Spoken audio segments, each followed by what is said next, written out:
গল্পের নাম ভূতের ক্যান্টিন। একদিন কলেজে নতুন ক্যান্টিন চালু হলো, পুরনোটা ছিল বহুদিন ধরে বন্ধ। বলা হতো রাতে নাকি সেখানে অদ্ভুত আওয়াজ শোনা যায়। কিন্তু খিদে আর কৌতূহলের কাছে ভয় যে টিকতে পারে না, সেটা প্রমাণ করল রনি আর সাজ্জাদ। সন্ধ্যার পর তারা দুইজন ঢুকে পড়ল সেই পুরনো ক্যান্টিনে। শোনো, ভেতরে কেউ আছে বুঝি? রনি কাপা গলায় বলল। সাজ্জাদ দরজাটা ঠেলে ভেতরে ঢুকল। হঠাৎ আলো জ্বলে উঠল নিজে থেকেই। স্বাগতম আমার ক্যান্টিনে গিয়ে। একটা শীতল কণ্ঠস্বর ভেসে এল রান্নাঘর দিক থেকে।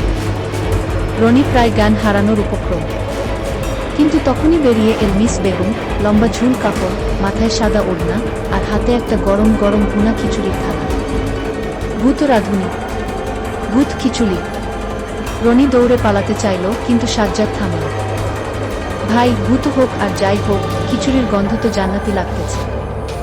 মিস বেগম বললেন, আমি ভূত ঠিকই, কিন্তু খাওয়াতে ভালোবাসি। মানুষের ক্ষতি করি না, শুধু ওদের পেট ভরাই। সাজ্জাদ বসে পড়ল খেতে, আর রনি ভয় আর লোভের মাঝে পড়ে বিধায় শেষে সেও খেল।